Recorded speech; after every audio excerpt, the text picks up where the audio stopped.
नमस्कार। मैं doctor Anju Singh SBL की वेबिनार सीरीज में आप सभी का स्वागत करती हूँ। आजकल पीसीओडी यानी कि पॉलीसिस्टिक ओवेरियन डिजीजेस के केसेस बढ़ रहे हैं।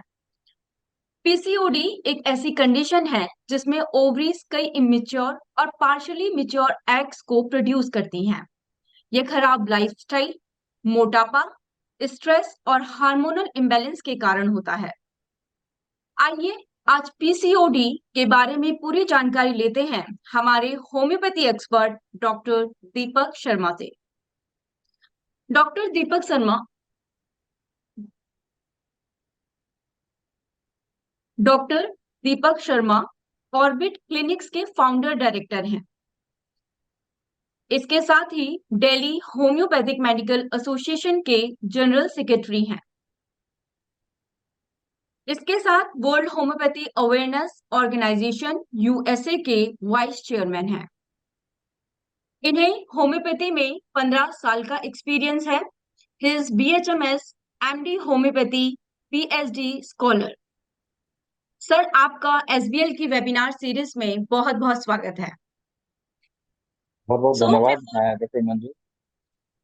Thank you so so much. Before so before starting the webinar, हमारे कुछ अनाउंसमेंट्स यानी कि कुछ इंपॉर्टेंट पॉइंट्स हैं, उनको मैं एक बार रीड कर देती हूँ। अगर आपको टॉपिक से रिलेटेड कोई भी क्वेश्चंस है तो आप हमारे क्यूए चैट बॉक्स में लिख सकते हैं। इनका हमारे स्पीकर जरूर आंसर करेंगे।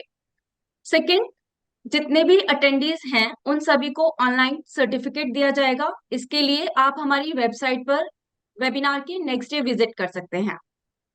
जैसा कि आपको बताया था पहले भी कि 3 क्वेश्चंस सेलेक्ट किए जाते हैं को स्पीकर के थ्रू, और उन 3 स्पीकर जो 3 गिफ्ट्स हैं उन जो 3 हमारे क्वेश्चंस हैं उनके विनर्स के नाम बताए जाएंगे। अगर आप वेबिनार की रिकॉर्डिंग या फिर अदर एजुकेशनल वीडियोस फॉलो करना चाहते हैं तो इसके लिए आप एसबीएल का LinkedIn, Facebook, YouTube channel, Twitter, Instagram follow कर सकते हैं। इसके साथ ही हम अपनी वेबिनार के एंड में एक फीडबैक लेते हैं जिसके लिए आप लोगों को 2 सिंपल क्वेश्चंस का वोट करना होगा। सो डॉक्टर दीपक, अब हम स्टार्ट करते हैं रिलेटेड टू द पीसीओडी। जी, थैंक यू डॉक्टर मंजू। आज हम बात करेंगे पॉलीसिस्टिक ओवेरियन डिजीज या सिंड्रोम पे। तो कुछ ऐसी चीजें हैं क्योंकि आज हम ऑनलाइन प्लेटफॉर्म पर हैं तो हम किसी टाइप का कोई प्रिस्क्रिप्शन तो यहाँ पर नहीं करेंगे, लेकिन आज हम समझेंगे कि आखिर पॉलीसिस्टिक ओवेरियन डिजीज क्या है और अब इसको पॉलीसिस्टिक ओवेरियन सिंड्रोम क्यों कहने लगे हैं। और सबसे पहले तो नमन करते हैं हमारे जो फाउंडर हैं होम्योपैथी के doctor C F Samuel Hahnemann sir को। और बहुत बहुत धन्यवाद एसबीएल का कि उन्होंने मुझे इनवाइट किया पीसीओएस के बारे में बात करने के लिए। डॉक्टर मंजू, आपका स्पेशल थैंक्स, आपने इस पूरी वेबिनार को जो अरेंज करने के लिए मेहनत की है उसके लिए बहुत बहुत थैंक यू। थैंक आज यू जो हम सो मच। समझेंगे वो समझेंगे एक नॉर्मल साइकिल, फीमेल की जो मेंस्ट्रुअल साइकिल है वो है क्या। बहुत सारी ऐसी कॉमन चीजें जो हमें समझनी चाहिए। पीसीओएस के बारे में अवेयरनेस होनी चाहिए। ऐसा नहीं है कि सिर्फ आपने पीसीओडी का वर्ड सुना और आप उसके लिए डर गए। पता होना चाहिए हर एक फीमेल को कि आखिर पीसीओएस या पीसीओडी है क्या। थोड़े से ट्रीटमेंट और मैनेजमेंट के बारे में बात करेंगे। यहाँ पे हम कोई मेडिसिनल प्रिस्क्रिप्शन नहीं देंगे क्योंकि ऑनलाइन प्लेटफॉर्म है, सोशल मीडिया के प्लेटफॉर्म है। रोल और क्या है डाइट का और एक्सरसाइजेज का और कुछ फ्यू थिंग्स जो हो सकता है मैं आपसे सीखूं या आप मुझसे सीखें, उसके बारे में डिस्कशन करेंगे। सबसे पहले आते हैं कि जो फीमेल रिप्रोडक्टिव सिस्टम है उसमें जनरली क्या क्या आता है। तो क्योंकि यहाँ पे सर ऐसे भी लोग होंगे जो साइंस के बारे में नहीं जानते होंगे या किसी ऐसे बैकग्राउंड से होंगे जो ऑर्गन्स के बारे में नहीं जानते हैं, तो उनको एक थोड़ा सा ओवरव्यू देता हूँ कि जो फीमेल रिप्रोडक्टिव सिस्टम है उसके जो सबसे मेन पार्ट होते हैं वो होते हैं uterus, vagina, urinary bladder, fallopian tubes और इसके अलावा ओवरी जो सबसे मेन पार्ट है। फेलोपियन हम्म। ट्यूब अपना एक स्ट्रक्चर है। यूरिनरी ब्लैडर सेक्शुअल पार्ट में नहीं आता लेकिन क्योंकि उसी के आसपास अटैच होता है तो इसका भी एक कभी कभी सिग्निफिकेंट रोल होता है। इसके अलावा आते हैं जो सेकेंडरी रिप्रोडक्टिव ऑर्गन्स होते हैं जैसे जो फीमेल ब्रेस्ट होती हैं या और भी ऐसे पार्ट है जो एक नॉर्मल फीमेल को समझने चाहिए। ऐसे हमारे पास पीसीओडी की अभी फीमेल्स हैं जिनको यूट्रस की कोई जानकारी नहीं होती, ओवरीज की जानकारी नहीं होती और वो सिर्फ बीमारी से डर जाती हैं। तो मैं हर एक पेशेंट को ये समझाने की कोशिश करता हूँ कि आप पहले समझो कि आखिर हो क्या रहा है तो आप अपनी बीमारी को बेहतर समझ पाएंगे। होता क्या है कि जो नॉर्मल मेंस्ट्रुएशन है वो क्या होता है, इसको हमें समझना चाहिए। जब हम बुक पढ़ते हैं तो बुक के हिसाब से ये एक 28 दिन का ऐसा साइकिल है जिसमें बहुत सारे हार्मोन रिलीज होते हैं। क्योंकि सारे हार्मोन्स के नाम मैं यहाँ पे नहीं मेंशन करता, लेकिन टोटल मिलाकर के लगभग 7 हार्मोन ऐसे होते हैं, जो इसमें से 4 हार्मोन हमारे ब्रेन से रिलीज होते हैं और 3 हार्मोन जो रिप्रोडक्टिव ऑर्गन्स मैंने बताए वहां से रिलीज होते हैं। इसका मतलब हमें ये समझना चाहिए कि ये ऐसी प्रक्रिया है जो सिर्फ रिप्रोडक्टिव सिस्टम से रिलेटेड नहीं है, ये ब्रेन से भी रिलेटेड है, ये बाकी हमारी लाइफस्टाइल से भी रिलेटेड है। 28 दिन के साइकिल में हमारी जो एक छोटी सी ओवरी है, जो लगभग 2 बाई 3 इंच की एक छोटी सी ओवरी है, उसमें एक एग का डेवलपमेंट होता है। और वो लगभग 14, जब मिड मिड साइकिल होता है तो वहाँ पे एक ओवुलेशन होता है, मतलब वो जो अंडा है फॉलिकल से बाहर आता है और जो ओवरी है उससे पास करके फैलोपियन ट्यूब के रास्ते यूट्रस में आ जाता है। और इस हम्म। यूट्रस में आने के बाद अगर वो कंसीव कर जाता है तो प्रेगनेंसी में कन्वर्ट हो जाता है, वरना वो जितने भी एंडोमेट्रियम वाली ब्लीडिंग है वो सब बाहर आ जाती है। तो एक नॉर्मल ऐसा साइकिल है जो हमेशा से होता आया है, हर एक फीमेल की साइकिल है, ऐसा नहीं कि सिर्फ ह्यूमंस में, जो एनिमल्स है उसका भी एक साइकिल का ऐसी पैटर्न होता है। तो सबकी केमिस्ट्री अलग अलग रहती है, लेकिन सिर्फ सिर्फ ओवरीज के लिए जिम्मेदार नहीं है। आज एक सबसे बड़ी समस्या ये हो गई कि हर एक फीमेल जो है वो जब भी ये सुनती है कि मेरे को पीसीओडी हो गया है, पीसीओएस हुआ है, तो वो घबरा जाती है कि मेरी ओवरी में पता नहीं क्या हो गया है। तो मैं उन सबको सबसे पहले तो एक्सप्लेन करना चाहता हूँ कि सिर्फ है कि 2 बाई 3 सेंटीमीटर की एक जो छोटी सी ओवरी है, सिर्फ ये रिस्पॉन्सिबल नहीं है आपकी इस बीमारी के लिए, इसके लिए और भी बहुत सारी ऐसी चीजें हैं जो रिस्पॉन्सिबल है।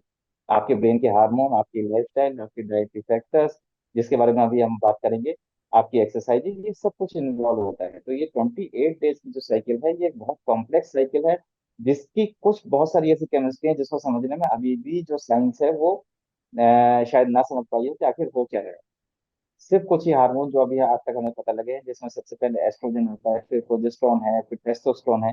ये हार्मोन्स की ऐसी केमिस्ट्री है जिसमें पूरे 22 दिन की एक साइकिल होती है।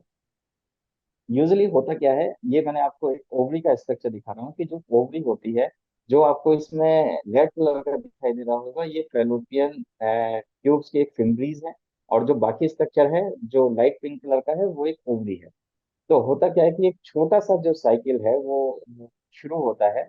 आप देख रहे होंगे कि जो येलो येलो पार्ट आपको देख रहा होगा, इसी में एक कन्वर्जन है। उससे पहले एक प्राइमरी फॉलिकल है, फिर सेकेंडरी फॉलिकल बनता है, फिर फॉलिकुलर ट्यूब होता है, फिर ओवुलेशन होता है। और जो आप ब्लू कलर का एक डॉट देख रहे होंगे, जिसको ओसाइट मैंने लिखा हुआ है, ये निकल करके फेलोपियन ट्यूब में चला जाता है।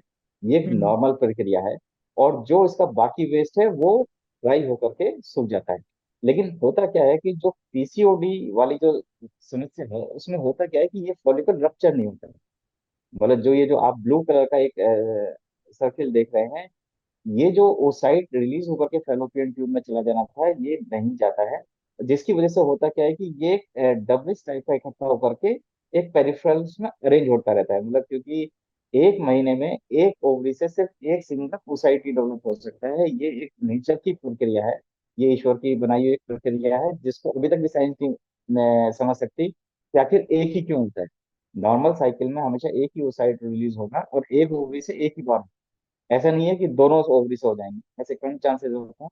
तो आज अगर राइट से हुआ है, इस मंथ राइट से हुआ है, तो नेक्स्ट मंथ चांसेस है कि लेफ्ट से होगा, उससे अगले मंथ राइट से होगा। तो ये ईश्वर की ऐसी बनाई प्रक्रिया है जिसको साइंस अभी भी नहीं समझ पाती।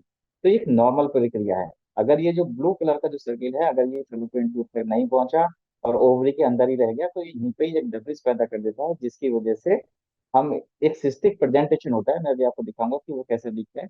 तो ये एक समझने वाली बात है कि आखिर ऐसा क्या हुआ शरीर में जिसकी वजह से ये ओवुलेशन की प्रक्रिया पूरी नहीं हुई। इसके लिए बहुत सारे कारण हैं, आपको बहुत सारी वीडियोस में भी, आपको बहुत सारे कंटेंट में आपको मिल जाएगा कि आखिर ऐसा क्यों नहीं होता है। लेकिन इसके पीछे का एक्चुअल सच क्या है? क्या सिर्फ हार्मोन रिस्पॉन्सिबल है, क्या खाना पीना रिस्पॉन्सिबल है, या सिर्फ कुछ और भी वजह है? तो इसके बारे में आज थोड़ी चर्चा करेंगे, क्योंकि ये एक ओपन डिस्कशन है और सभी के लिए कॉमन है। इसलिए मैं बहुत आम भाषा का यूज कर रहा हूँ, बहुत ज्यादा साइंटिफिक वर्ड्स को थोड़ा कम यूज कर रहा हूँ। और मैं आपको बताना चाहूंगा कि आखिर क्या इसमें होम्योपैथी का रोल रहेगा। ये जो ओवरी का आपने स्ट्रक्चर देखा, इस ओवरी के स्ट्रक्चर को, मतलब जो आपने ये लाइट पिंक कलर की ओवरी देख रही है, सिर्फ 2 बाई 3 सेंटीमीटर की, इस बात को मैं बार बार रिपीट कर रहा हूँ।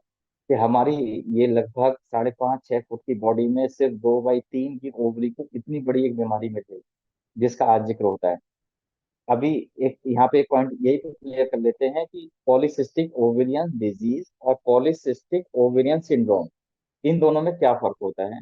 तो देखिए, आम भाषा में समझाता हूँ कि जो डिजीज बोला जाता है वो किसी एक पर्टिकुलर ऑर्गन की होती है, और जो सिंड्रोम बोला जाता है वो मल्टीपल सिस्टम का या मल्टीपल ऑर्गन्स का अपना एक कॉम्प्लेक्स होता है। तो सबसे पहले जब ये माना गया कि ओवुलेशन नहीं हो रहा है, तो इसको एक डिजीज माना गया ओवरी की, और नाम दिया गया पॉलीसिस्टिक ओवेरियन डिजीज। उस समय तक सिर्फ यही माना जाता था कि ये जो बीमारी है सिर्फ एक ओवरी की बीमारी है, जिसकी वजह से ऐसा होता है। लेकिन बाद में जैसे जैसे बातें खुलती गई, हार्मोन्स की प्रक्रिया सामने आती गई, तब पता लगा कि ये सिर्फ एक ओवरी का दोष नहीं है, ये बहुत सारे फैक्टर्स को मिलकर के उत्पन्न हुई एक बीमारी है। तो इसको आप पॉलीसिस्टिक ओवेरियन सिंड्रोम बोला जाता है। तो डिजीज और सिंड्रोम में ये फर्क है। जो आज की डेट में है, सारे साइंटिफिक लैंग्वेजेस में हर जगह पीसीओएस कंसिडर किया जाता है, कि जो है वो ओल्डेस्ट टर्म है। जब सिर्फ इसको ये माना जाता था कि ये सिर्फ ओल्ड की बीमारी है। तो एक्चुअल में पीसीओएस क्या है, इसकी जो आज की डेफिनेशन है, polycystic ovarian syndrome is a condition in which A woman has an imbalance of female sexual hormones. They may lead to menstrual cycle changes, cysts in the ovaries, troubling getting pregnant, and other health changes. ये जो definition है, इसमें बताया गया कि जो female के sexual hormones हैं, मैंने जैसा आपके पहले बताया कि लगभग 7 हार्मोन मिलकर के काम करते हैं, उनमें कुछ इम्बेलेंस हो जाता है। फीमेल सेक्स हार्मोन जो सबसे पहले आते हैं, उसमें एलएच आता है, ल्यूटिनाइजिंग हार्मोन होता है, फॉलिकुलर स्टिमुलेटिंग हार्मोन होता है, एस्ट्रोजन होता है। ये सबसे 3 हार्मोन जो सबसे मेन है, वो फीमेल हार्मोन है। एक जो चौथा हार्मोन है, टेस्टोस्टेरोन, उसको मेल हार्मोन डोमिनेंस से बोला जाता है। तो जनरली इस केसेस में क्या होता है कि जो टेस्टोस्टेरोन का लेवल है वो थोड़ा हायर साइड हो जाता है, और जो बाकी फीमेल हार्मोन है वो थोड़े कम काम करने लगते हैं। लेकिन अब बात ये आती है कि आखिर ये मेल हार्मोन क्यों एक्सेस हो गया, मतलब टेस्टोस्टेरोन क्यों ज्यादा हो गया। सब कुछ नॉर्मल प्रक्रिया होते हुए एक फीमेल को ऐसी क्या जरूरत पड़ गई कि सेक्सुअल हार्मोन जो मेल डोमिनेंसी में था वो यहाँ बाहर आ गया। यहीं पे इसी डेफिनेशन से मैं क्लियर कर देता हूँ आप लोगों को कि नंबर एक, तो जो पीसीओडी या पीसीओएस है, ये नई बीमारी नहीं। हमारे पास बहुत सारी ऐसी फीमेल आती हैं जो अपनी बच्चियों को लेकर के आती हैं, और वो कहती हैं कि सर हमने तो कभी इस बारे में सुना नहीं, और ना हमारी माता जी ने इसके बारे में कुछ बताया, लेकिन अभी एकदम से नई बीमारी आ गई है पीसीओडी, और डॉक्टर ने ये बोला है। तो मैं आपको बता दूं कि पॉलिसिस्टिक ओवेरियन सिंड्रोम या पीसीओडी कोई नई बीमारी नहीं है, ये बहुत पुरानी बीमारी है। इसका मैं आपको एक छोटा सा एग्जांपल देता हूँ कि जितने भी हमारे पूर्वज थे, या जो ऐसे लोग सुन रहे हैं जिन्होंने बहुत पहले बुजुर्गों को देखा होगा, कि हमारे समाज में या हर एक पूरे पूरे पूरे वर्ल्ड में ये माना जाता था कि जो फीमेल की जो शादी है वो बहुत जल्दी हो जानी चाहिए, है ना, ये बिल्कुल सत्य है। राइट। तो वो जानते थे हमारे पूर्वज कि यार कुछ तो हो जाता है जिसकी वजह से फीमेल की शादी जो है वो जल्दी कर देनी चाहिए, देरी में नहीं होना चाहिए, क्योंकि उनको पता था कि प्रेगनेंसी में दिक्कतें आ जाएंगी। तो ये बस उसका नाम नहीं पता था, उसी का नाम एक्चुअली पीसीओडी या पीसीओएस। जानते सब लोग थे, हमारे पूर्वज सब कुछ जानते थे कि कोई ऐसी बीमारी है कि अगर फीमेल की शादी जल्दी नहीं हुई तो इनफर्टिलिटी कॉज होगी। और एक टाइम के बाद हमारे समाज में ऐसा भी होता था कि एक टाइम के बाद लड़कियों की शादियां नहीं होती थी। उसी वजह ये थी कि वो प्रेगनेंसी के लायक है, नहीं रह जाएंगी, तो उसी को पीसीओडी आज की डेट में तो बोलते हैं। हाँ, बस ये है कि पहले पीसीओडी थोड़ा लेट आती थी, लेकिन आज के टाइम में वो थोड़ा जल्दी भी आने लगी है। तो इसके कॉजेस पर भी कुछ बात करेंगे। अभी जब मैं पीसीओडी की बात कर रहा था तो आपको बता रहा था कि कुछ सिस्ट जो है वो अरेंज हो जाती हैं। तो ये जो आपको एक अल्ट्रासाउंड की मैं एक कॉपी दिखा रहा हूँ, और इस अल्ट्रासाउंड की कॉपी में आपको ब्लैक स्पॉट्स जो है वो नजर आ रहे होंगे। और इसी के पेरिफेरल जो एक सराउंडिंग नजर आ रही है, ये एक पेरिफेरली अरेंज मैटर है। मतलब ऐसा नहीं है कि एक ब्लैक स्पॉट कहीं दिखाई दे रहा है, एक ब्लैक स्पॉट कहीं दिखाई दे रहा है। तो जब भी कभी आप अल्ट्रासाउंड की रिपोर्ट में आप पढ़ेंगे कि मेरे को पीसीओडी हो गई है, या मैं डॉक्टर्स को भी ये सिखाता हूँ कि जब भी कभी आप अल्ट्रासाउंड की रिपोर्ट देखें तो उसकी जो फिल्म है वो जरूर चेक कर लें, क्योंकि बिना फिल्म को चेक करे अगर आप पीसीओडी डायग्नोस कर रहे हैं तो ये गलत तरीके है। सिर्फ अल्ट्रासाउंड या सिर्फ टीवीएस कराने से पीसीओडी का पता नहीं लगता है। इसके बारे में भी सीखेंगे, लेकिन सबसे पहले आपको ये जरूर ध्यान देना है कि जब भी आप कभी ऐसा कोई पेशेंट देखें, या आपको लगे कि मुझे ही अपना अल्ट्रासाउंड देखना है, तो ये पेरिफेरली अरेंज फॉलिकल्स देखने होने चाहिए। अगर ये पेरिफेरली अरेंज फॉलिकल्स नहीं है तो इसका मतलब वो पीसीओडी नहीं है, कुछ और डिजीज बन रही है। तो उसके बारे में आज हम बात नहीं कर रहे, लेकिन ये एक प्रेजेंटेशन है। आप जब भी कभी पीसीओडी की रिपोर्ट देखेंगे, पीसीओएस की रिपोर्ट देखेंगे, तो उसमें लिखा होगा पेरिफेरली अरेंज फॉलिकल्स। तो अगर पेरिफेरली अरेंज है तभी आप पीसीओडी या पीसीओएस की तरफ जाएंगे, वरना आप अगर फिल्म में ऐसा नहीं मिलता तो इसका मतलब आपको रिपोर्ट में नहीं जाना। तो ये एक छोटा सा अल्ट्रासाउंड है जो मैंने दिखाने की कोशिश करी है। आज की जो करंट सिनेरियो चल रहा है उसमें हम लोग ओवरऑल 8 से लेकर के 22% वेमेन में पीसीओएस को देख रहे हैं। प्रिविलेंस होता है जो ओबिस फीमेलों से उसमें हायर होता है, लेकिन इसका मतलब ये नहीं कि ओबिस फीमेल में ही सिर्फ पीसीओएस होता है। हमारे पास ऐसी बहुत सारी ओबिस फीमेल है जिसमें पीसीओएस बिल्कुल भी नहीं है, और ऐसी बहुत सारी थिन फीमेल्स हैं जिनके अंदर पीसीओडी अब आ रहा है। जेनेटिक फैक्टर अपने आप में इन्वॉल्वमेंट होता है। हमें डरने वाली बात है कि आज इंडिया के एडोलसेंस में लगभग 9.13%, जो ऊपर डाटा दिया वो ओवरऑल डाटा है, और इंडियंस का जो डाटा है वो लगभग 9.13% है, जो आपसे लगभग 6 7 महीने पुराना है। ये मैंने व्यक्त किया है, क्योंकि अभी कोई लेटेस्ट डाटा अभी तक अवेलेबल नहीं है। तो ये अपने एक चिंता का विषय है कि आखिर हमारी फीमेल्स इतनी जल्दी पीसीओएस की तरफ क्यों मूव कर रही हैं। इसका जो सबसे मेन कारण है वो हमारी लाइफस्टाइल को लेकर भी हो सकता है, हमारी सोच को भी लेकर के हो सकता है, हमारी गलत डायग्नोसिस को लेकर भी हो सकता है। लेकिन ये चिंता का विषय है कि हमारे देश में भी अगर ये इतनी तेजी से बढ़ रही है तो आगे चल करके बहुत सारी प्रॉब्लम्स को लेकर के आएगा। तो पीसीओएस को इसलिए एक नॉर्मल तौर पर समझना बहुत जरूरी है। इसके जनरली रिस्क फैक्टर्स क्या होते हैं? अगर ऐसे लोग जो फैमिली हिस्ट्री से आते हैं, जिनको डायबिटीज होती है या पीसीओएस उनकी फैमिली में है, मतलब उनकी मदर को है, उनकी मौसी को है, उनकी बुआ जी को है, ऐसे लोग जिनको पीसीओडी की कोई हिस्ट्री रही है, या ऐसे लोग जिनको डायबिटीज मेलाइटस मतलब जो शुगर की बीमारी है वो रही है, वो लोग बहुत ज्यादा प्रोन होते हैं। विटामिन डी की डेफिशिएंसी आज की समय में बहुत ज्यादा अपना एक कारण है।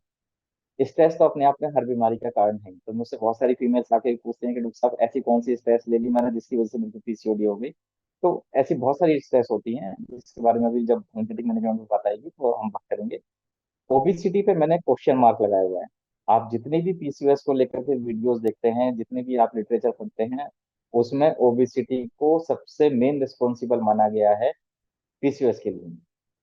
ये एक बहुत क्वेश्चन मार्क वाला क्वेश्चन है, क्योंकि अब हम ऐसी फीमेल से मिल रहे हैं जो स्पोर्ट्स फीमेल हैं, जो बहुत अच्छी एक्सरसाइज करती हैं, जो बहुत अच्छी तरह से डाइट लेती हैं, ओबिसिटी भी नहीं है, लेकिन उसके बावजूद भी उनके जो टेस्ट हैं वो पीसीओडी को लेकर के पॉजिटिव आते हैं, पीसीओएस उनकी बीमारियां आती हैं। ओबिसिटी पे मैंने अपनी तरफ से क्वेश्चन मार्क दिया है, बाकी सब बुक्स में अभी भी ओबिसिटी को सबसे मेन फैक्टर्स में रखा गया है। इरेगुलर यूज ऑफ ओसीपीज पे इस पे हम लोग स्टडी कर रहे हैं। इसका अभी तक मेरे पास कोई फिक्स डाटा नहीं है, मैं आपको इसका कोई श्योर हूँ, लेकिन हाँ, ये क्वेश्चन मार्क का विषय है, क्योंकि बहुत सारी फीमेल्स खासकर हमारे समाज में ऐसी हैं जो ये कहने लगी हैं कि जो इरेगुलर यूज ऑफ ओसीपीज है, ये अपने आप में एक फैक्टर है जो बहुत हिडन है। इसका मैं आपको एक कारण बताता हूँ कि जब हम लोग स्टडी करते हैं और पीसीओएस की महिलाओं से मिलते हैं, उनसे बात करते हैं, तो हम उनसे पूछते हैं कि आपने कभी ऐसी कोई टैबलेट खाई जिससे मेंसेस को स्किप किया हो। खासकर हमारे समाज में जब हम कोई दिवाली बना रहे हैं या कोई हम ऐसा त्योहार मना रहे हैं जिसमें फीमेल्स को मेंस्ट्रुएशन की इजाजत नहीं दी जाती, जो कि गलत है, बिल्कुल गलत है। तो हमारी फीमेल बिना किसी डॉक्टर की सलाह के या बिना किसी कोर्स के या अपने किसी फ्रेंड्स पूछ करके या किसी भी मेडिकल स्टोर से लेकर के वो ओसीपीज का यूज करती है, जो कि इरेगुलर है। अगर आप किसी डॉक्टर के कंसल्टेशन में कर रही हैं तो आप बहुत अच्छा है, और ऐसे बहुत सारी फीमेल्स हैं जिन्होंने एक्सेप्ट किया कि हाँ ऐसा करती हैं, कि मेरे को कहीं घूमने बाहर जाना था, मेरा एक ट्रिप प्लान था जिसकी वजह से मैं 3 4 दिन के लिए टेबलेट ली, और जो मेंसेस हैं वो मैंने थोड़ा आगे कर लिए या उसको थोड़ा स्किप किया। ये एक सबसे मेन रीजन है जिसको अभी तक डॉक्यूमेंटेड नहीं किया गया है। लेकिन हाँ, स्टडीज मिल रही हैं, हमारे केसेस में बहुत सारी बार ऐसे मिलता है कि जब भी कभी ऐसा यूज हुआ तो उसके बाद से ही मेंसेस जो है वो रेगुलर हुई है, पीसीओडी पैटर्न जो है वो आ गया है। एंडोक्राइनल एबनॉर्मलिटी जो कॉजेज हैं, जैसे मैंने आपको बताया कि ऐसे बहुत सारे हार्मोन हैं जो एकदम इंक्रीज हो जाते हैं, कुछ ऐसे हार्मोन हैं जो डिक्रीज हो जाते हैं। जब हम बात करते हैं एस्ट्रोजन की, ल्यूटिनाइजिंग हार्मोन की, एलएच की, एफएसएच की, तो इसमें सबसे मेन फैक्टर आता है कि टेस्टोस्टेरोन जो हार्मोन है वो मेल डोमिनेंसी हार्मोन जो है वो क्यों बढ़ गया। इसका एक सबसे मेन कारण हाइपर इंसुलिनीमिया होना भी है, जिसका जो शाब्दिक अर्थ है वो ये है कि हमारी बॉडी में इंसुलिन की जो मात्रा है वो कदर रिलीज नहीं होती जितना हम लोग खा लेते हैं। मतलब हम लोग जो डेली शुगर का इंटेक कर रहे हैं, या जो ऐसे कार्बोहाइड्रेट्स का यूज कर रहे हैं जो हमारी बॉडी में नहीं फंस सकते, या ऐसी चीजों को लेकर के आ रहे हैं जैसे हमने केमिकल फूड खाया, किसी बॉक्स का हमने फूड खा लिया, या हमने ऐसे जंक फूड का इस्तेमाल किया जो हमारी बॉडी के लिए जरूरत नहीं है। तो उसके लिए, उसको पचाने के लिए बॉडी जो है का जो इंसुलिन लेवल है वो काम करने शुरू करता है। लेकिन एक स्टेज पे आकर के वो भी रेजिस्टेंस हो जाता है, मतलब वो कहता है कि भैया मैं अपना बहुत काम कर चुका, अब मैं थक गया हूँ, अब नहीं कर पाऊंगा। तो हमारी बॉडी में जो फैट का डिपोजिशन है वो इंसुलिन की गड़बड़ होने की वजह से भी हमेशा जमाव होता है, जिसकी वजह से टेस्टोस्टेरोन हार्मोन जैसे जो हार्मोन है वो हावी हो जाते हैं।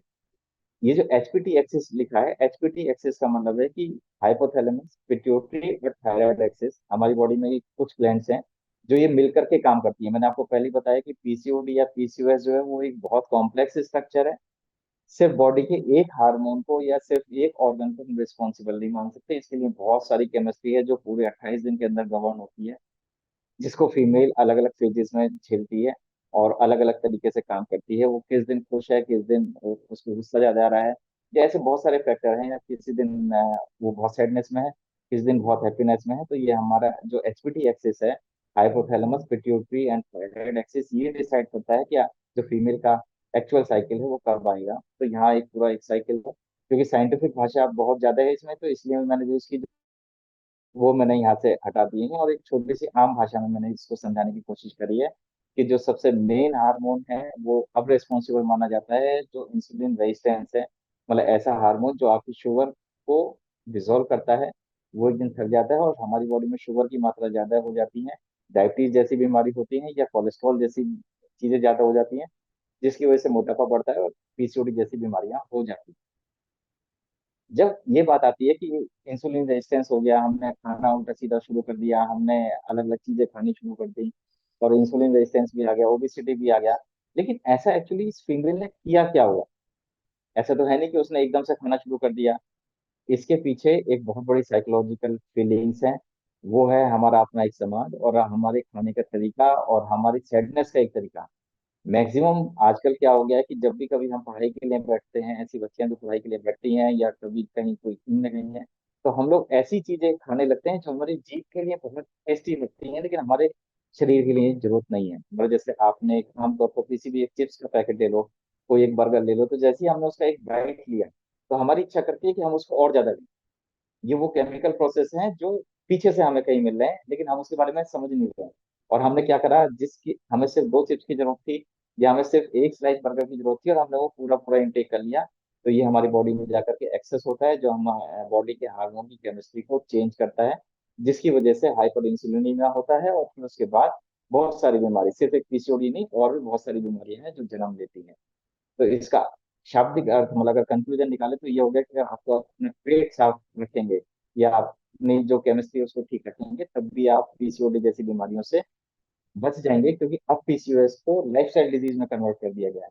अब ये मानते हैं कि जो पीसीओएस है वो क्योरेबल है, 100% क्योरेबल है, बस आपको अपनी जो लाइफस्टाइल है वो ठीक रखनी है। तो ये एक छोटा सा जो केमिस्ट्री वाला पार्ट है, हार्मोन वाला, वो मैंने यहाँ पे दिखाया। पीसीओडी को पहचानेंगे कैसे? सबसे पहला जो सिम्टम लेकर के आती है फीमेल, वो ये लेके आती है कि डॉक्टर साहब मेरे को जो साइकिल होने चाहिए थे, जो मेंस्ट्रुअल साइकिल होने चाहिए थे, वो मेरे पिछले कई महीनों से इरेगुलर हैं। कभी वो जल्दी आ जाते हैं, कभी देर में आते हैं, कभी कभी बिना दवाई के आते ही नहीं है। और उसके साथ साथ मुझे बहुत सारी दिक्कतें होने लगती हैं। वो दिक्कतें क्या हैं कि जैसे उसकी बॉडी पे ऐसी जगह पर हेयर आने शुरू हो जाते हैं, बाल आने शुरू हो जाते हैं, जहाँ पर एक्चुअली बालों की कोई नीड नहीं थी। इसमें सबसे पहले फेस होता है, क्योंकि एक फीमेल के फेस के ऊपर बाल आना ये अच्छा नहीं माना जाता, क्योंकि मेल पैटर्न हार्मोन की वजह से होता है। उसका जो फैट है वो बढ़ने लगता है, उसके जो निपल्स हैं उसके अराउंड टेंडरनेस रहने लगती है, या हैवी रहने लगते हैं, या उसको चेहरे पर बहुत सारे एक्नेज निकल जाते हैं। जो सेकेंडरी सेक्सुअल हार्मोन है, जो मैंने ब्रेस्ट बताया, उनका साइज जो है वो डिक्रीज होने लगता है। और जो प्राइमरी सेक्सुअल हार्मोन है उनमें कुछ अजीब सी सेंसेशन या उनका एनवायरनमेंट होने लगता है। जो स्कैल्प के बाल है, मतलब जहाँ सबसे ज्यादा बाल होने चाहिए फीमेल के, जो सर पे बाल होते हैं, वो कम होने लगते हैं, एकदम से हेयर फॉलिंग शुरू हो जाती है। कहती है फीमेल कि हमारे गुच्छों में एकदम से बाल झड़ना शुरू हो गए। और जो उसकी वॉइस है उसमें भी चेंजेस आने लगते हैं, क्योंकि एक फीमेल एक मेल पैटर्न हार्मोन जो चल रही है, इस बात को समझना चाहिए। इसका जब हम कभी हिंदुस्तान के अंदर, मतलब जब हम अपने देश के अंदर बात करते हैं, तो आपको याद होगा कि अब से 20-30 साल पहले एक सोच चली थी कि हम अपनी बेटी को बेटे जैसा बनाएंगे। ऐसा सब लोग जानते हैं। इसको कोई नकार नहीं सकता, बेशक इसे कोई डॉक्यूमेंटेड आ रहा ना हो, लेकिन जब हम इसको गहराई में सोचते हैं, और मैंने जितनी भी जगह ये प्रेजेंटेशन दी है, इस मैटर को किसी ने भी डिनाई नहीं किया है कि हमारे मन में ये सोच आया है कि हम अपनी बेटी को बेटे जैसा बनाएंगे। और हमने जब तक उसकी एक उम्र आई मैसेज होने तक, मतलब 13-14 साल तक की या 12 साल तक की, हमने उसको वो सब करने दिया जो एक मेल को करने दिया जाता है। और जैसे ही वो फीमेल मेल के जैसा प्रेजेंट होने लगी, तो हमें परेशानी होने लगी। मतलब अगर एक फीमेल, जिसको हम शुरू से ही कहते आ रहे थे कि तुम बिल्कुल बेटे जैसे हो, तुम खुद कैसे काम करोगे, लेकिन आज जब वो ऐसा बिहेव करने लगी, मतलब उसके साइकिल में दिक्कत आ गई, उसको जो बाल हैं वो कहीं और आ गए जहाँ पे नहीं आने चाहिए थे, जहाँ पे मेल्स को ज्यादा आते हैं, तो हमें परेशानी होगी और हमने उसको एक बीमारी का नाम दे दिया। तो इसके कोई डॉक्यूमेंटेड आधार नहीं है, लेकिन मैंने अपनी स्टडीज के अंदर, जब हम एक स्टडी करी हमने 2016 से लेकर के 2015-16 तक, 2011 से हमने स्टार्ट की थी, तो उसमें यही सब पाया गया कि हमने ऐसे फैक्टर्स को बहुत ज्यादा करी। आप जब भी कभी एक फीमेल है, तो फीमेल को फीमेल की तरह ट्रीट करेंगे, मेल को मेल की तरह ट्रीट करेंगे, क्योंकि हमने कभी ये नहीं सोचा था कि हमारे बेटे बेटी जैसे रहे काम करेंगे। कभी कभी भी नहीं सोचा ना कि हमारे बेटे जो हैं वो बेटी जैसे रहेंगे, ऐसा हमने कभी नहीं सोचा, इसलिए शायद मेल में चेंजेस नहीं आए।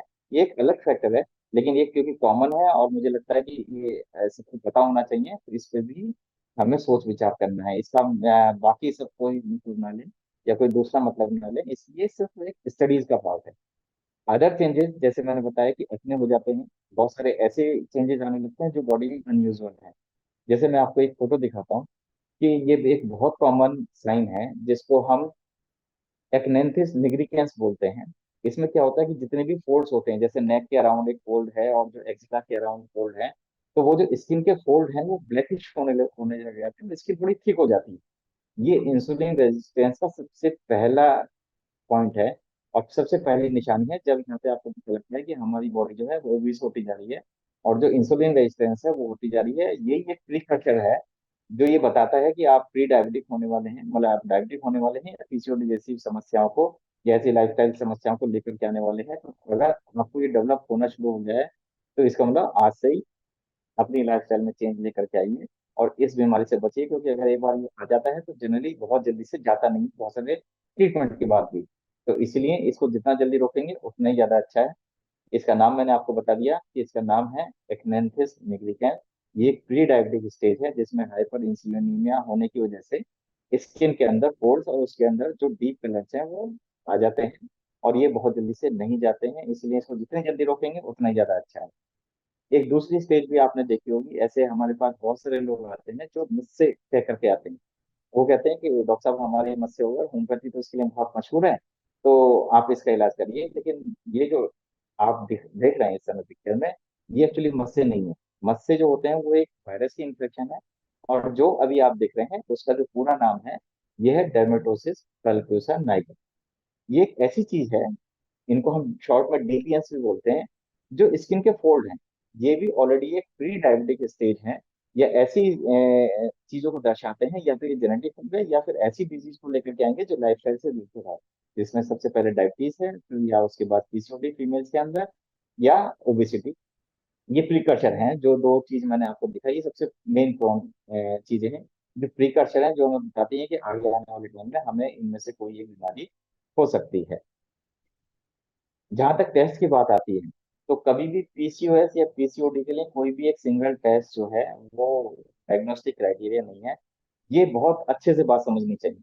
मतलब अगर कोई भी फीमेल, हमारे पास ज्यादातर फीमेल जो आती हैं वो एक अल्ट्रासाउंड करा के आती है, मतलब उनके पेट में दर्द हुआ या कोई भी इरेगुलर मैसेज हुए, और एक अल्ट्रासाउंड करा करके लाई और उसमें लिखा हुआ है कि जो ओवरीज है वो बल्की है और उनका जो अपीयरेंस है वो पेरिफेरली अरेंज है, सब कुछ पीसीओडी प्रेजेंट है। लेकिन अगर सिंगल अल्ट्रासाउंड लेकर के आपके पास आते हैं, तो एक बार में कभी भी अपने मन के अंदर ये मत आइए कि मेरे को पीसीओडी डायग्नोस हो गई है। उसके लिए बहुत सारे हार्मोन टेस्ट होते हैं, बहुत सारे अलग अलग क्राइटेरियाज हैं।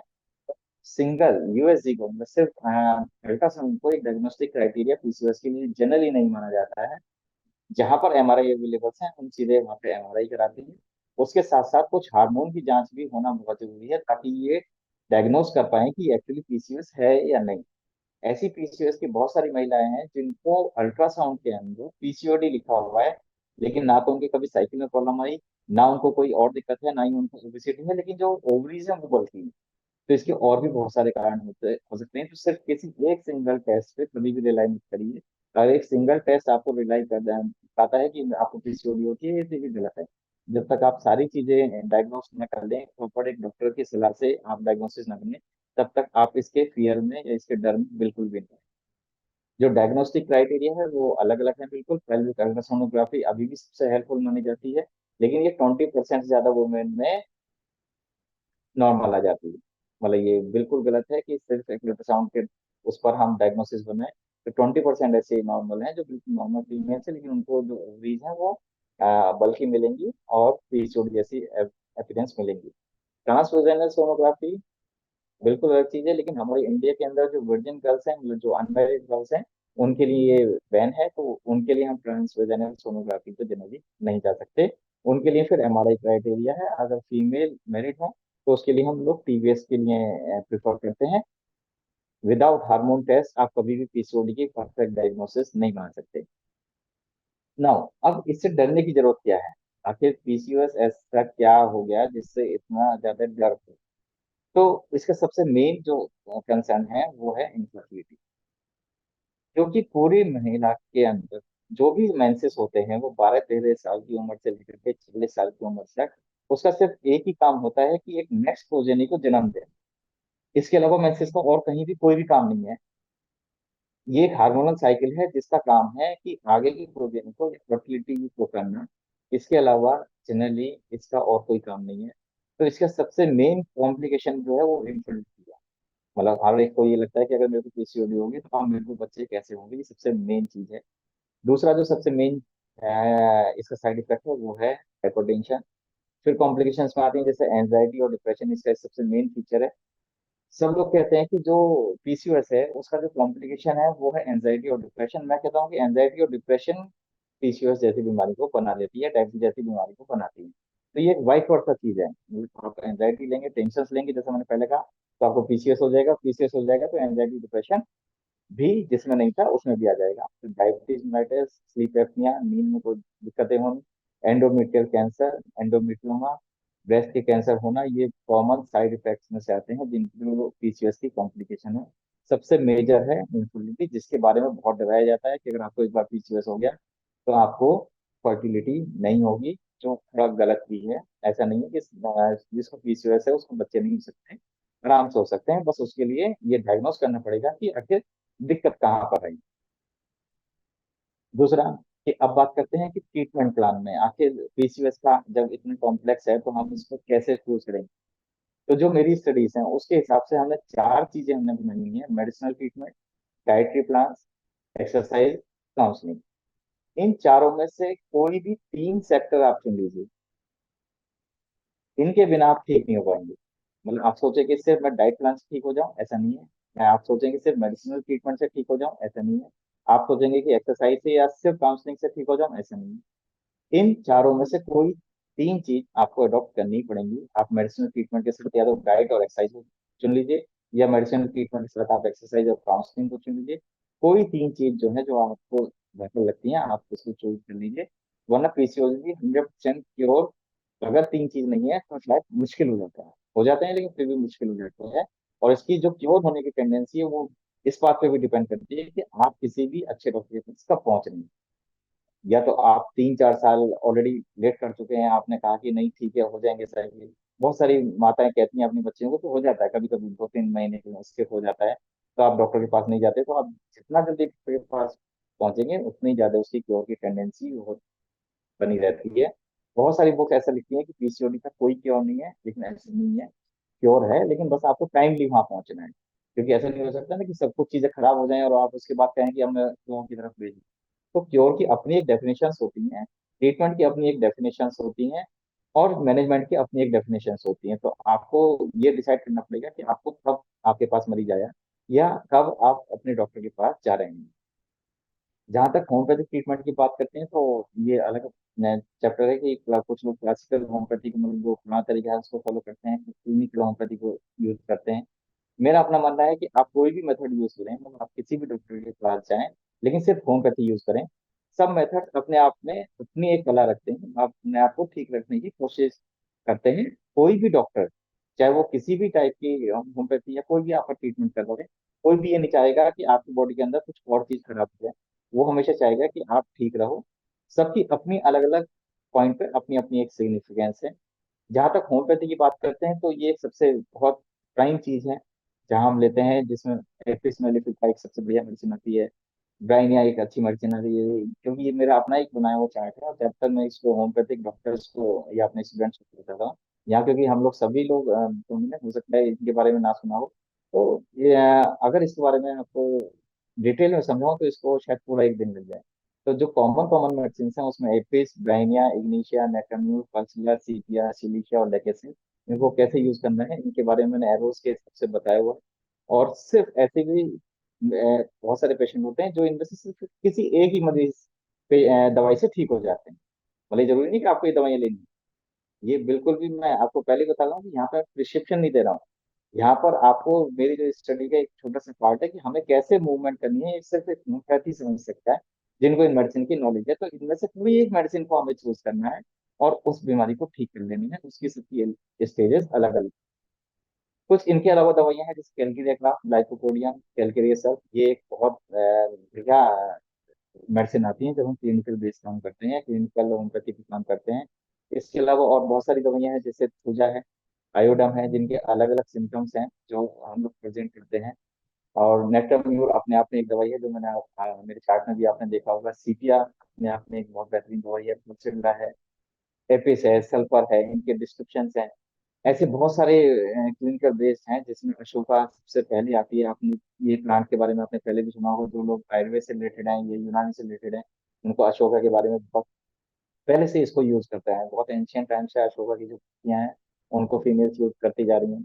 साइक्लामेन है, गॉसिपियम है, काली सल्फ है, काली फ्लावर, पाइनस एल, ओफोरिनम, ओसोड, ये अपने आप में अच्छे से काम करते हैं। जिसमें ये जो इंटरग्रेंट मेडिसिन के रूप में ओफोरिनम, टूबेरिनम, मेड्रोइनम और पिप्यूरिनम जिसमें काम करते हैं।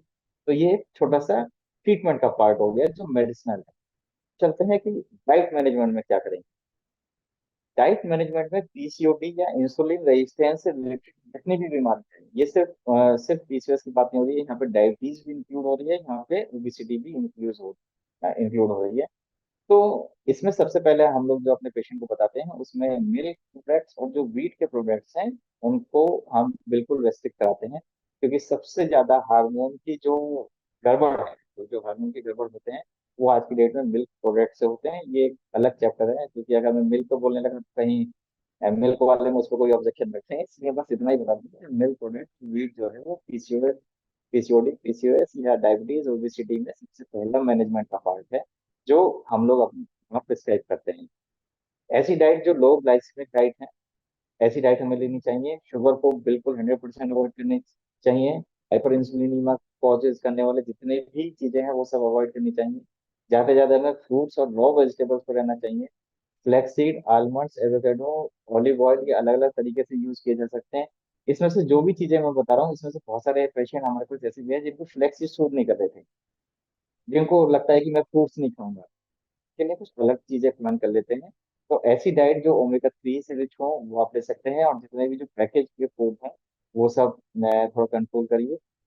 नहीं, ये सब डाइट फॉलो करिए, मेडिसिन फॉलो करिए, तो मुझे लगता है कि 6 या 7 महीने लगते हैं पूरी तरह से पीसीओडी को ठीक होने के लिए। और बिल्कुल ठीक हो जाती है, ऐसा नहीं है कि ठीक नहीं होंगी, बस डिपेंड करेगा कि आप कब डॉक्टर के पास पहुंच रहे हैं या कब आप डॉक्टर से सलाह ले रहे हैं। सेम इसी बात पे आते हैं कि अब एक्सरसाइज का क्या रोल है। तो ये तो सभी लोगों को मालूम है कि हमारी लाइफ में डाइट का और जो एक्सरसाइज का अपने आप में एक रोल होता है। लेकिन ये जो एक्सरसाइज का पैटर्न है, क्योंकि बहुत सारी फीमेल जो आज की लाइफ स्टाइल में ये कहती हैं कि मैं सर सुबह उठती हूँ, मैं उसके बाद कॉलेज जाती हूँ, कॉलेज जाने के बाद मुझे ट्यूशंस हैं, ट्यूशंस जाने के बाद मुझे अपनी स्टडीज भी करनी होती है, फिर कुछ फीमेल को घर का काम भी करना होता है, तो मैं कहाँ से एक्सरसाइज का टाइम होता है। तो ये एक सबसे मेन क्वेश्चन है कि फीमेल का सबसे प्राइम क्वेश्चन रहता है कि डॉक्टर साहब टाइम ही नहीं मिलता, तो ये कहाँ से लाए। तो अब टाइम तो क्योंकि डॉक्टर दीपक शर्मा के पास भी नहीं है, टाइम तो डॉक्टर मंजू सिंह के पास भी नहीं है। और ईश्वर ने हमें सबको, चाहे हम हो, चाहे आप हो, चाहे हमारे प्रधानमंत्री जी हो, चाहे छोटा कोई रिक्शा वाला, सभी के लिए 24 घंटे ही फिक्स करें। किसी को ना तो 1 मिनट ज्यादा दिया है, ना किसी को 1 मिनट कम दिया है। बस इसी 24 घंटे के अंदर हमें मैनेज करना है। जब भी मैं कभी कैलकुलेशन करता हूँ तो सबका 2 घंटे एक्स्ट्रा निकल जाते हैं। तो मैं सबसे पूछता हूँ इस 2 घंटे में क्या करते हैं। ये सभी का निकल आता है, बस आपको टाइम निकालना है, ये आप ही को मैनेज करना है। इसमें ना तो कभी कोई डॉक्टर हेल्प कर सकता, ना आपको कोई एक्स्ट्रा आदमी आकर के हेल्प करेगा। टाइम आपको अपने आप ही निकालना है, क्योंकि ये सबसे दुनिया की सबसे कॉस्टलीस्ट चीज है। ना तो ये मिलती है और ना ही आप इसको खरीद सकते हैं। तो टाइम जो है वो आप ही को निकालना है। और इसके बाद जो सबसे मेन चीज है वो है आपकी काउंसलिंग। काउंसलिंग का जो सबसे पहला स्टेप है वो हमारी तरफ से रहता है कि सबसे पहले तो जो इरेगुलर मेडिकेशन है, चाहे वो आप सोशल मीडिया से देख कर करते हो, चाहे आप किसी के कहने से करते हो, किसी दोस्त के कहने से करते हो, कोई फ्रेंड के कहने से करते हो, या अपने किसी रिश्तेदार के कहने से करते हो, सबसे पहले तो आप इसको रोकिए। अच्छा एक डाइट इंटेक करिए, रेगुलर एक्सरसाइज करिए, और एक अच्छी सोच रखिए। थिंक हैप्पी एक सबसे मेन चीज है जो आपको रखनी है। तो ये हमारे लिए मेन काउंसलिंग पार्ट होता है। इसके बाद ये इमेजेस मैं अपनी हर एक स्लाइड में जब पीसीओएस खत्म करता हूँ तो ये दिखाता हूँ। और इस स्लाइड का मतलब है कि आप हर फीमेल से, जो उसका यूट्रस है, वो रिक्वेस्ट कर रहा होता है कि मुझे मेरा काम करने दो और मुझे बख्श दो, थोड़ा मेरे बारे में भी सोचो। तो मैक्सिमम फीमेल उनके बारे, अपने यूट्रस के बारे में कभी सोचती नहीं। तो जब वो सोचती नहीं तो उनकी ओवरीज कैसे काम करेंगे, उनका यूट्रस कैसे काम करेगा। तो इसीलिए मैंने इस काउंसलिंग वाले पार्ट में लिखा कि थिंक हैप्पी, अच्छा सोचो तो सब कुछ ठीक होगा। So thank you so much doctor Manju Singh. अगर कोई क्वेश्चंस हैं तो आप पूछ सकते हैं, क्या मुझे और कुछ बताना है तो मैं बताने के लिए तैयार हूँ। Thank you sir for this informative presentation. अब हम अपना question and answer session start कर लेते हैं। जी। सो फर्स्ट क्वेश्चन है, why is it difficult for PCOD patient to get pregnant? जी, जैसे मैंने बताया कि जो सबसे मेन कारण है पीसीओडी है क्या, कि जो oocyte है वो ठीक है फॉलियन ट्यूब में नहीं पहुंचा, जिसकी वजह से जो स्पर्म है वो उससे मिल ही नहीं पाया। पीसीओडी बीमारी वो है जिसके अंदर जो फीमेल का जो अंडा है वो निकल ही नहीं पाता, इसीलिए वो प्रेगनेंसी नहीं हो पा रही है। तो हम्म। हमें बस अगर वो अंडा निकलेगा तो प्रेगनेंसी हो जाएगी, नॉर्मल सी बात है, वही तो हमें कराना है। Next question is, if women have PCOS, what medical problems are women at risk for? ये शायद मैं ऑलरेडी Same डिस्कशन कर चुका हूँ। complications, yeah. And is PCOD a lifelong problem? नहीं, इसके बारे में मैं हमेशा कहता हूँ कि जितना भी जल्दी आप डॉक्टर के पास जाएंगे और जितने कम एज में जाएंगे उतना जल्दी ठीक हो जाएंगे, क्योंकि हमारे पास एक सबसे बड़ा मिथ लेकर के आते हैं लोग कि होम्योपैथी थोड़ा स्लो काम करती है।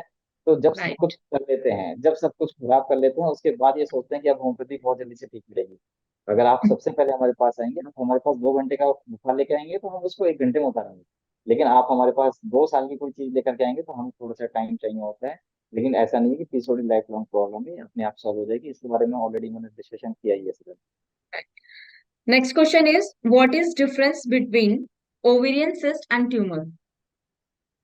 ओके, देखिए जो ओवेरियन सिस्ट है, एक्चुअली जो सिस्ट की मेडिकल टर्म है उसके हिसाब से सिस्ट नहीं होती। जैसे मैंने बताया कि ओवरीज में अगर कोई oocyte नहीं निकली तो उसका एक जो रेजिडुअल है, मतलब जो गंदगी है वो बच गई और वो वहां पे इकट्ठी हो गई। ये है एक सिस्ट, Hmm. जिसको हमने एक रेजिडुअल बोल दिया, रेजिडुअल को हमने सिस्ट बोल दिया है, वरना एक्चुअली होता वो रेजिडुअल ही है। तो ये एक स्पेस ऑक्यूपाई कर लेता है जिसको हम सिस्ट का नाम दे देते हैं। जो ट्यूमर है ये एक मेडिकल टर्म है, ये एक गांठ है। तो जो सिस्ट है वो कन्वर्ट हो सकती है ट्यूमर के अंदर, लेकिन वो मेडिकल टर्म से। तो दोनों में डिफरेंसेस ये है कि जो सिस्ट है वो फ्लू फील्ड एक स्ट्रक्चर है, जो एक रेजिडुअल भी हो सकता है। तो यहाँ तक ये सिस्ट है, लेकिन अगर सिस्ट इन्फेक्टेड हुई या ये बहुत सॉलिड हो गई तो हम इसको Hmm. ट्यूमर ही बोल सकते हैं। वो अलग अलग टाइप के होते हैं, लेकिन ये एक medical type. Next question is, can homeopathy and IVF help PCOD case? Yes बिल्कुल। देखिए आपको ये समझना पड़ेगा कि जो आईवीएफ की सबसे मेन वजह है वो होती है कि आपकी जो जो फीमेल है उसका अंडा नहीं निकल रहा है, और जो मेल है उसका स्पर्म जो है वो उतना एक्टिव नहीं है। क्योंकि इनफर्टिलिटी या फर्टिलिटी के लिए दोनों लोग जिम्मेदार हैं। Hmm. हमारा जो समाज है वो ज्यादातर क्या करता है कि अगर बच्चे पैदा नहीं हो रहे हैं तो इसका मतलब उसके लिए फीमेल रिस्पॉन्सिबल है, बिल्कुल नहीं। 50% मेल रिस्पॉन्सिबल है और 50% ही फीमेल रिस्पॉन्सिबल है। तो हमें ये देखना होता है कि आईवीएफ करना किसके लिए है, मतलब मेल के स्पर्म खराब है इसलिए करना है, या सिर्फ फीमेल के एग खराब है इसलिए करना है। तो बहुत सारी बार हमें आईयूआई या आईवीएफ जैसी जो टेक्निक्स हैं उनको इसलिए यूज करना पड़ता है क्योंकि ना तो ओसाइड निकल पा रहा है और ना ही उधर से स्पर्म पा रहा है, तो इसलिए आईवीएफ हम्म। हो सकता है, लेकिन वो जब ही होता है जब आपको डॉक्टर कंसल्टेशन देखें, हर केस में आईवीएफ नहीं होता है। Next is homeopathy role in the PCOD. Homeopathy का रोल ऑलरेडी मैंने एक्सप्लेन किया है मैम। यस। यस। हाँ। सो अभी हम अपना जो हमारा वीनर्स का जो है उसके लिए करते हैं, कि जो हमने अपना वेबिनार के स्टार्टिंग में बोला था कि तीन हम विनर्स सेलेक्ट करते हैं रेंडमली। सो उनके नाम है Mister Shukur Ali, second is Ujjwal Raman Sahu, and third is Vishwajeet Mandal. So आप विनर से रिक्वेस्ट है, आप अपने contact number and email ID हमारे क्यूए चैट में ड्रॉप कर सकते हैं, then we will connect you. And at the end we are having voting for the webinar. So अभी मैं पोल क्वेश्चंस जो है हमारे वो लॉन्च कर रही हूँ, तो आप अपना वोट हमें यहाँ पर दे सकते हैं। Thank you sir for this informative presentation, and thank you everyone for joining the webinar. Thank you so much.